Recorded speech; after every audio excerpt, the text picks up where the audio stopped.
done, and but even though it is well past day 2, so I'm sorry I did have it recorded. I just haven't had time to do the editing and the voiceover, but here we are now, and never fear, we will catch up and have all of the days arranged for Scraptember.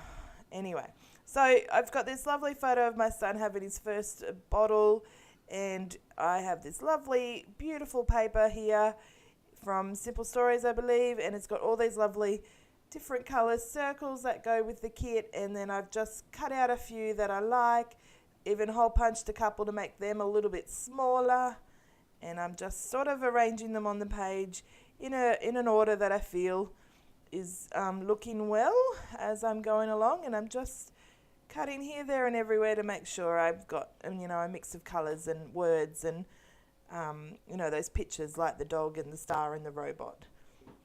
So just having a little play, but then of course, as you know, when you lay things out and then you go to glue them down, they always look much, much different, and that is exactly what happens. So I did spare you a lot of time from the cutting, and then I'm just a little bit extra just so that I could tell you the process and you could see what I meant, even though I'm pretty sure you knew what I meant when I said I'm cutting circles from a pattern paper.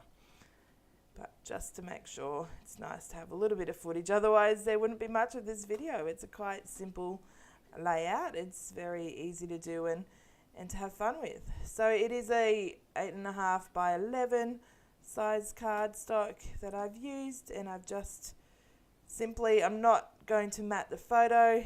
The circles do a lot of the lovely storytelling, and I'm just looking at some thickers here. So I do find this lovely banner, and then I remember that I've got toothpicks, so it's so nice to have that as an embellishment that I'm going to add once I've stuck down those circles and start embellishing and adding title. I did find that little dude hexagon as well, and I've just got on a piece of plastic so that I can move it around, and that is going to add as a little cluster as well. I said I didn't even mat my photo, but maybe I did mat my photo. Oops. So I'm obviously got some paper to the left here from the collection, so all the colours go so nicely together. Just going to add a simple blue mat with this checkered print. Actually, it's not checkered, it's got crosses on it. And then add this black and white checkered plaid kind of a print. So sometimes it's just lovely to add nice to add a little pop of colour to it and a bit of a border rather than going a bit wild with your layers. I'm just ripping this piece here so that I can add a little green to the left there. So I did, when I did the black, I only bordered the 3 sides, leaving the right side empty, because that right side of the layout's going to have where all the circles are mostly happening, so that I don't need a lot going on that side, but it's nice to draw your eye to the left of the photo as well. So, because that's where I'm thinking my title's going to be, somewhere on the left. And then usually if you've got a title, that means you need to have, well, you don't need to have, but I like to have an embellishment cluster around a title or somewhere near it. So I'm just going to add some fun foam. I did add that red pattern paper as well, and on one side was a cut apart sheet. So I just made sure I cut something that I didn't think I was going to use, rather than just cutting willy-nilly into a cut apart sheet just for the other colour. So just some wet glue, putting it down, and there we go. So that's just going to make it pop. And see, look how lovely that toothpick is with that little flag on it.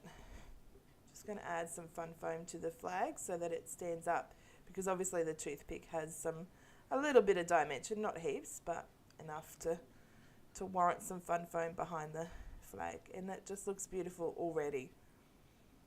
So just going to glue these down. I just use some double-sided tape, and I'm just going to lay them out a little. This it sticks a bit more to this placement rather than the one that I had before, but even still a little bit does move around. So some of the circles I'm layering up together, others there in the bottom of the right hand corner of the photo I'm adding a bigger cluster. And that's going to have that little dude as well. I'm just trying to make sure that all the word ones aren't together and all the picture ones aren't together, and the colours are sort of not too close together in terms of what's going on. So I did start with double-sided tape, and then I got really frustrated and moved to some glue and some foam tape. For some of them I've put up, so that You Are Cute, that is up on fun foam. Oh, back to double-sided. It's like, this is crazy. I'm pretty sure I don't leave this whole thing in. Oh my gosh, that would be a bit tedious for you guys to watch. Pretty sure we're about to come back and they're mostly all done. So yeah, so some fun foam, some flat tape, some glue, because even wet glue will add a little bit of dimension depending on how much you put on the back. So just layering up that little cluster there to the right. So I think it's sort of like a diagonal as well, going on with the flag up the top and that bigger cluster at the bottom of the photo, and then with all the circles everywhere, just mostly to the right of the page, means there's that left hand space. And at this stage I'm thinking it'd be nice to try a vertical title up the left hand side of the spread. If you know me, or if you've listened to a few of my videos or whatever, I don't particularly like vertical titles because I need to read left to right. It's one of those things that bothers me a little. But I've tried it a few times and I have liked it, and I really like it when other people do it. I just struggle to do it. So I do try it this time, and I use it with the thickers here. And this is from the Little You collection, I believe, and I grabbed 2 of them knowing that I've got 2 boys and that I wanted to scrapbook their baby photos, which is what part of this project is. And so I'm just going to write First Bottle. Very original title, you know how we go sometimes. And I go to write bottle, but I don't have any O's.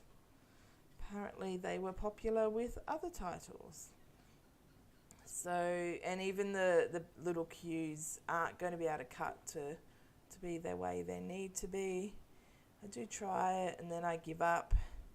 So then I'm going to just use a Sharpie to write the word bottle in my not so fabulous scripty writing, but I'll give it a try, and the more I try it, the more I'm going to, 1, like it, and 2, get better at it. So of course I've obviously used it last on an art journal page and it was a bit clogged up, so I just had to do that.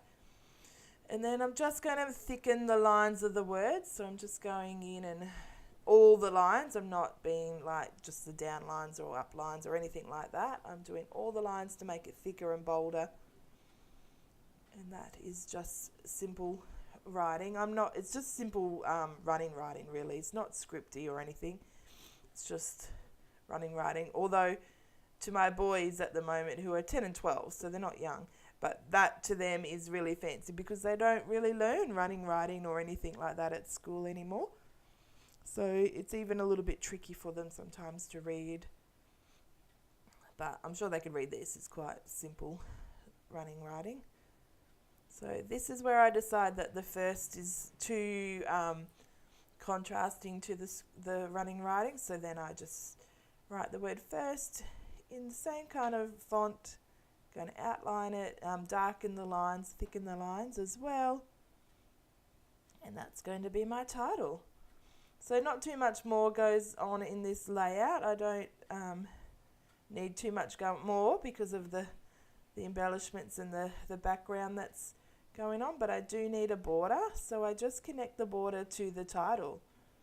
So I round off the edges because I feel that we've got a lot of the running writing, we've got the circles, we've got a lot of curve and whatnot going on, so we do, and then I connect it to the other end again. And that's going to be the title and the border. It works so well together. I love it. So I do consider adding some journaling. I do just go through some of my embellishment stickers and whatnot. So just trying to work out where I want the journaling because it could go in a few places. And I'm not too sure. So then I look at some chipboard, look at some stickers just to see if they will if there's anything on there that's going to pop to make me have another position, but then I can't find anything. So I just put my journaling down here,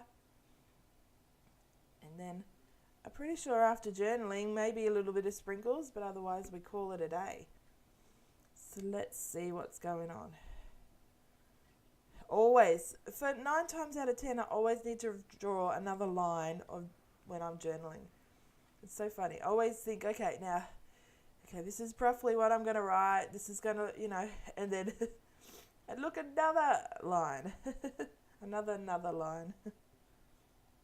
But that's all right. It's good to add journaling because sometimes I don't even bother. Not that I don't bother with the journaling, just that some photos are just beautiful, just because they're smiling, and that's what I want to scrapbook.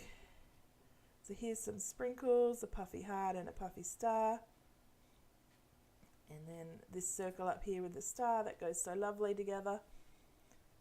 And that's looking at some tiny words, but there's lots of words going on in the page that I don't really need anything much. And just one little one down here with the sprinkles, just to finish off that journaling. And then that's the layout. So enjoy the close-ups, and I'll talk to you next time. Bye.